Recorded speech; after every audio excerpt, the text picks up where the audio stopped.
ನೋಡಿ ಈಗ ಒಂದು ನಮಸ್ಕಾರ ವೀಕ್ಷಕರೇ. ನೋಡಿ ಈಗ ನಾನು ಒಂದು ಸಿಂಪಲ್ ಆಗಿ ಒಂದು ತರಕಾರಿ ಹಾಕಿ ಒಂದು ಸಾಗು ಮಾಡ್ತಾ ಇದ್ದೀನಿ. ಈರುಳ್ಳಿ ಬೆಳ್ಳುಳ್ಳಿ ಏನೂ ಇಲ್ಲ.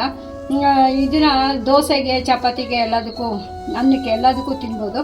ಯಾವ ತರಕಾರಿ ಇದ್ದರೆ ಇದು ಯೂಸ್ ಮಾಡ್ಬೋದು. ನಾನೀಗ ಒಂದು ಸ್ವಲ್ಪ ಬೀನ್ಸ್ ಸ್ವಲ್ಪನೇ ಮಾಡ್ತಾಯಿದ್ದೀನಿ. ಸ್ವಲ್ಪ ಬೀನ್ಸು, ಆಲೂಗಡ್ಡೆ, ತೊಗರಿಕಾಳು, ಕ್ಯಾರೆಟು, ಒಂದು ಸ್ವಲ್ಪ ಹೂಕೋಸು ತೊಗೊಂಡಿದ್ದೀನಿ.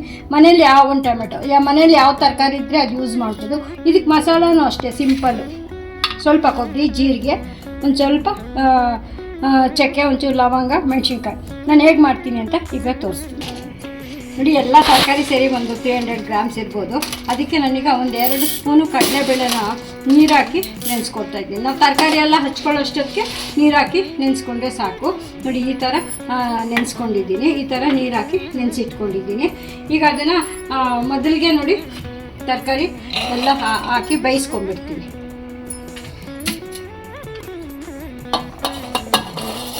ಹೂಕೋಸು ಕ್ಲೀನಾಗಿ ಬಿಸಿನೀರು ಹಾಕಿ ತೊಳೆದಿದ್ದೀನಿ. ಕ್ಯಾರೆಟ್, ನಿಮ್ಮ ಮನೇಲಿ ಯಾವ ತರಸಿಮೆ, ಬದನೆಕಾಯಿ, ಎಲ್ಲ ತರಕಾರಿನೂ ಹಾಕ್ಬೋದು. ಮತ್ತು ಆಲೂಗಡ್ಡೆ,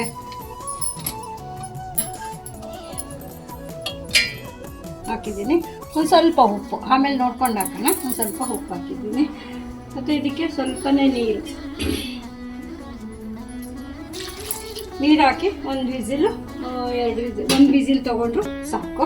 ನಿಮ್ಮ ಮನೆ ಕುಕ್ಕರ್ ಎಷ್ಟು ಬೇಯಕ್ಕೆ ಎಷ್ಟು ವಿಸಿಲ್ ಬೇಕೋ ಅಷ್ಟು ತೊಗೊಳ್ಳಿ. ನಾನೀಗ ಇದು 1 ವಿಸಿಲ್ ತೊಗೊಳ್ತಾ ಇದ್ದೀನಿ. ಮಿಕ್ಸಿಗೆ ಹಾಕ್ತಾಯಿದ್ದೀನಿ. ಕೊಬ್ಬರಿ ಸ್ವಲ್ಪ ಜಾಸ್ತಿನೇ ಇಡಿಸುತ್ತೆ. 1 kg ತರಕಾರಿಗೆ ಮಾಡಬೇಕಾದ್ರೆ ಆಲ್ಮೋಸ್ಟ್ 3/4 ತೆಂಗಿನಕಾಯಿ ಇಡಿಸುತ್ತೆ. ಈಗ ನಾನು ಸ್ವಲ್ಪ ಮಾಡ್ತಾಯಿದ್ದೀನಿ. ನೋಡಿ ಸ್ವಲ್ಪ ಜೀರಿಗೆ ತೊಗೊಂಡಿದ್ದೀನಿ. ಚಕ್ಕೆ ನೋಡಿ ಇಷ್ಟೇ ಚಕ್ಕೆ, ಜಾಸ್ತಿ ಏನು ಬೇಡ. 2 ಲವಂಗ, ಮೆಣಸಿನ್ಕಾಯಿ ಒಂದು 6. ನಿಮ್ಮ ಖಾರ ಎಷ್ಟು ಬೇಕೋ ಅಷ್ಟು ನೋಡಿ ತೊಗೊಳ್ಳಿ. ಅಕಸ್ಮಾತ್ ನಿಮ್ಮ ಖಾರ ಸಾಲಿಲ್ಲ ಅಂದರೆ ಚಿಲ್ಲಿ ಪೌಡರ್ ಇದ್ದರೆ ಹಸಿಮೆಣ್ಸಿನ ಪುಡಿ ಇದ್ದರೆ ಹಾಕ್ಕೋಬೋದು.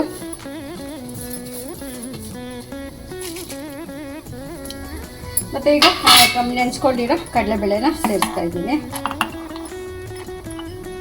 ಈಗ ಮೊದಲು ನೀರು ಹಾಕ್ತೀರ ಒಂದ್ಸತಿ ಮಿಕ್ಸಿ ಮಾಡಿಬಿಟ್ಟು ಆಮೇಲೆ ನೀರು ಹಾಕಿ ಮಿಕ್ಸಿ ಮಾಡಿ ತೋರಿಸ್ತೀನಿ. ಎಣ್ಣೆ ಹಾಕ್ತಾಯಿದ್ದೀನಿ. ಒಂದು ಸ್ವಲ್ಪ ಎಣ್ಣೆ ಇಡಿಸುತ್ತೆ, ಯಾಕೆಂದರೆ ಅದು ಮಸಾಲ ಉರಿಬೇಕು. ಎಣ್ಣೆ ಕಾಯಿಲಿ ಇದ್ದೀನಿ.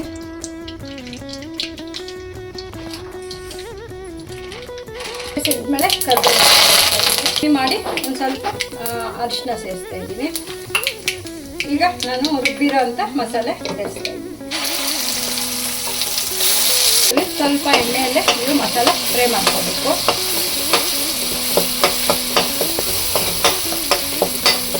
ಸ್ವಲ್ಪ ಮೀಡಿಯಮ್ ಫ್ಲೇಮೇ ಇರಲಿ, ಜಾಸ್ತಿ ಫ್ಲೇಮ್ ಇದ್ದರೆ ಅದು ಕಲರ್ ಸಿಗುತ್ತೆ.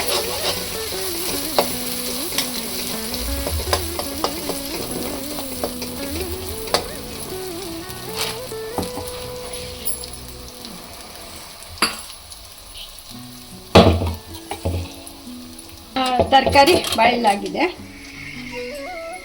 ನೋಡಿ ಆಗಾಗ ಇದು ಹುರಿತಾನೆ ಇರಬೇಕು.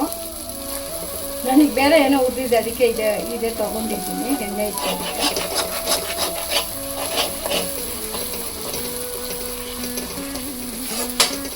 ಸ್ವಲ್ಪ ಹಸಿ ಕಡಲೆಬೇಳೆ ವಾಸನೆ ಹೋಗೋವರೆಗೂ 1 ನಿಮಿಷ ಎಣ್ಣೆಯಲ್ಲಿ ಹುರ್ಕೋಬೇಕು. ತೊಳೆದಿದ್ದ ನೀರು ಇಲ್ಲೇ ಸೇರಿಸ್ತಾ ಇದ್ದೀನಿ. ಮತ್ತು ರುಬ್ಕೋಬೇಕು, ಆಮೇಲೆ ಹಾಕ್ಕೊಂಡಿದ್ದೀನಿ.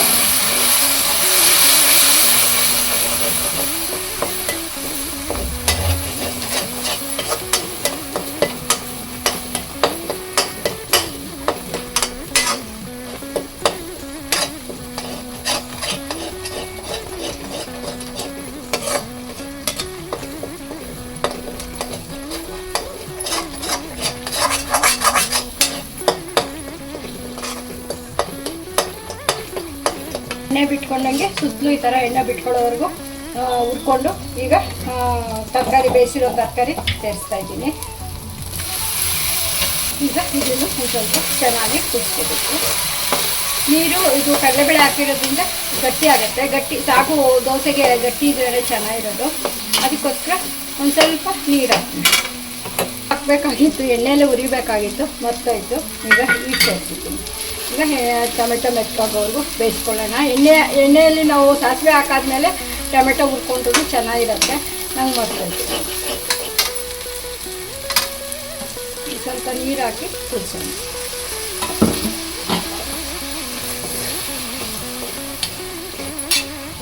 ಈ ಸಮಯದಲ್ಲಿ ಉಪ್ಪು ಖಾರ ನೋಡಿ, ಖಾರ ಏನಾದ್ರು ಬೇಕಾ ಉಪ್ಪು ಖಾರ ನೋಡಿ, ಖಾರ ಏನಾದ್ರು ಬೇಕಿದ್ರೆ ಸ್ವಲ್ಪ ಹಚ್ಚಿಮೆಣ್ಸಿನ ಪುಡಿ ಹಾಕ್ಕೋಬೋದು, ಉಪ್ಪು ಬೇಕಿದ್ರೆ ಉಪ್ಪು ಸೇರಿಸ್ಕೋಬೋದು.